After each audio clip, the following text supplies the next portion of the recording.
Hi, so this is a mini training around understanding and managing anxiety.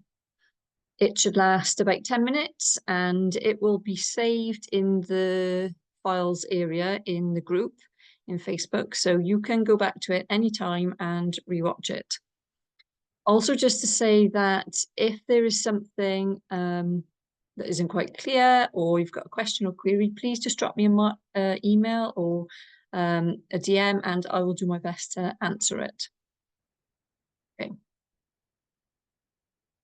So why do we experience anxiety? Well, um, if we think about anxiety as a way to make sure we kind of stay alive and to keep us safe. So there's videos of newborn babies being placed directly after birth on mum's tummy. And you can see that the newborn baby is crawling up towards the breast. Now, there is part of the brain in the baby that is more or less fully formed by the time that we are born, and it's right at the base of the spine. It kind of connects the spinal cord, really. But this part of the brain is more or less fully formed, and the reason for that is that babies need to be able to survive. And so this is why when you see a baby being placed on mum's tummy, they will crawl up towards the breast because their kind of innate sort of need for survival is there from birth. Another way to kind of think about this is about keeping us safe. So this part of the brain, which we call the primitive part of the brain, so it's kind of very early part of the brain, is one of the first parts that were formed. So if we kind of think back to caveman times, and we're all kind of sat in our cave, and a saber-toothed tiger turns up, we kind of have two options to either fight the saber-toothed tiger or run away. Now, both of those reactions will both help us keep safe, but also to help us to survive.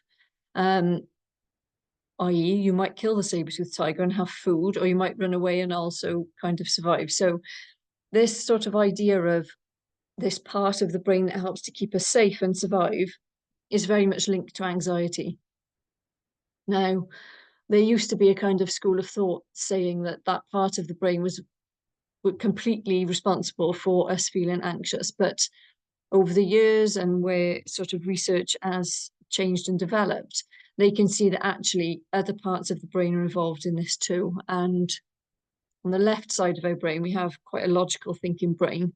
That's called the left hemisphere. And then on the right hemisphere, we have quite, that's where our emotional sort of side of the brain is. And it would seem that in part, the emotional side of the brain gets completely swamped and flooded by all sorts of feelings and emotions. And the logical brain kind of shuts down. Now, that can be quite helpful because you don't really want to stand there thinking, should I run or should I fight this tiger? You need to be able to react instinctively, which, in certain circumstances is helpful. When we get to a point where anxiety is kind of overwhelming, constant, and not so helpful, it means that our brain is not working as it should be. We are in this constant fight or flight scenario. So if we look at why does anxiety get out of control? Well, our brain becomes hypervigilant. So when I was a kid and I was experiencing just the most horrendous anxiety, panic attacks several times a day on a daily basis, it was really because my brain was kind of in this, I've got to look out for danger all the time. So if on the rare occasion I got to school, by the time I got home from school, I was absolutely physically and emotionally exhausted because anxiety has quite a physical effect on the body. If you can think about having an upset tummy, having heart racing, giving you headaches, just having to be on the constant lookout for danger 24/7 is exhausting. So our brain kind of becomes so hypervigilant to that it can't shut off. And it perceives danger then where there isn't any. So going to school wasn't dangerous, but if you think about anxiety as being based in a loss. So in the first slide, we looked at this idea of, we need anxiety for survival and to keep us safe. And if we don't do that, then ultimately we lose our life. And so anxiety is very focused on a loss. school generally is not going to mean the loss of life. However, our brains in a very highly anxious mode can start to perceive that the danger is of loss. And so we want to avoid it at all costs. So what this means really is that that part of our brain, the lower part of the brain that is very focused on safety and survival, becomes very integrated into the rest of the brain. And by that, what I mean is it kind of starts to take over. It starts to send out all these messages that says, keep looking out for things, there's danger everywhere. And so our logical part of the brain just completely shuts down. So if we look at this little chart, I'm just going to move myself out of the way. So you can see here that on the one side, we've got anxiety levels, on the other side, we've got time. Now, the pink line in the middle shows our functioning level of anxiety. Now, we all have that. So the easiest way to kind of explain that, I guess, is if we're going for a job interview, you might have one person who has to go to the toilet every 2 minutes and throws up constantly before they get into the waiting area. So their functioning level of anxiety is quite low.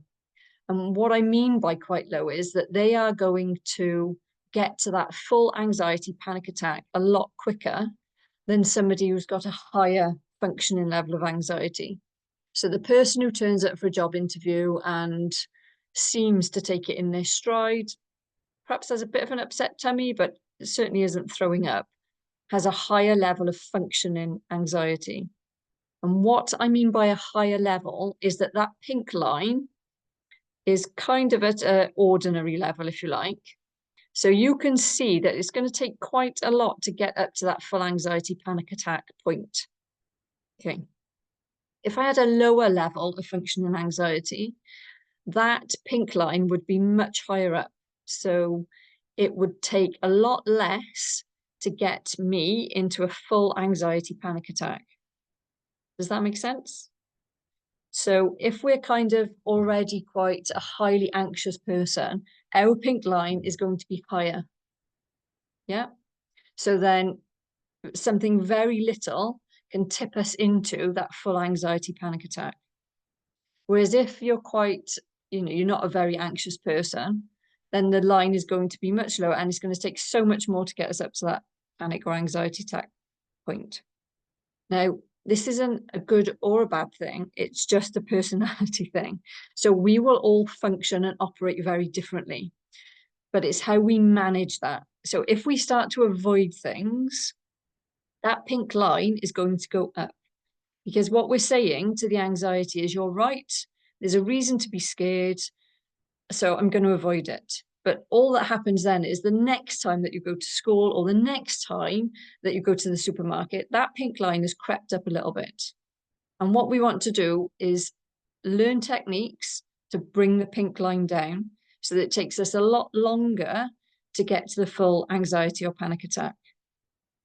Now, it's important to know that even when we get to that full point and we perhaps might be in a full panic or anxiety attack mode, we can only stay there. Our bodies physically can only stay there for 20 minutes. We can't stay there any longer than that because it's so exhausting.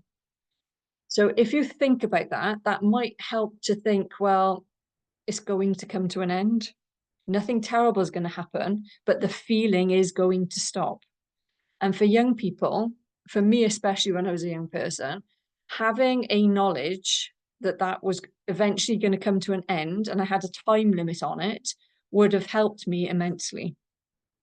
I didn't know that, as it happens, when I was a kid, but when I started to learn about it as I got older, it made so much more sense, because if you think about waiting in the waiting room for your interview, your stomach can be in an absolute knot. As soon as you go in and you sit down and you get asked the first question, you've kind of surveyed your environment. You know that it's a safe place. You know that there's no kind of terrible thing that's going to come and get you. You can answer the questions. And even if you can't, it's not the end of the world.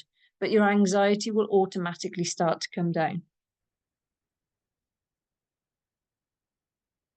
So here's just some things that will help to manage the effects of anxiety. So often, because of the way the body can manage or process these sorts of feelings, we can feel faint. Now, we might not have a chair around, but there's always a floor, so just sit down, because the worst thing would be to just collapse. And the reason that we faint is because the ratio, so think about if you've got a gas fire at home and you've got that little kind of contraption on the wall that says, you know, that you might, the gas is off and, you know, there's a potential for poisoning, you would do something about it, right? So if you think about our bodies, we are taking in too much oxygen too quickly, and our bodies are doing something similar. So to kind of rectify that, first sit down. Second of all, is start to breathe. Now, that might sound ridiculous, but in panic mode, we will breathe very shallowly. And so we can get into a place where very quickly our body gets out of sync, and that's when we can faint. Now, they used to suggest a paper bag, but we've kind of come away from that. So some schools of thought are to put your hands, cupped hands over your nose and mouth and breathe that way. But what I have discovered is that young people, specifically adolescents, find that a bit weird. So we ask them either to put their hands on their legs or to put a hand on their chest and to focus on the count.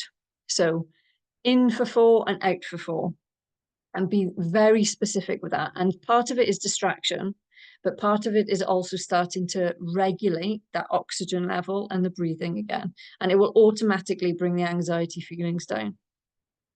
We also then might, once we've kind of calmed down a bit, we will ask about the sensations in the mouth. So some people say that they start to feel like taste a tinny sort of feeling, taste in their mouth, or their mouth can feel really dry. And if we can start to talk about that, then again, they're moving away from the anxiety and onto a physical effect, but it also helps with distraction. Lots of teenagers have got earbuds in at the minute. So beforehand, download something calming, not something that's super energetic, but something that's calming, and just encourage them to listen to that. And then the final thing is to have something to fiddle with, a key ring, a zip, or something to hand. And again, this is about distraction, but it's about kind of using the senses to distract the feelings. So I hope this helps. Once again, if you have any questions or queries, please just drop me a message and I'll do my best to help. Okay, till next time.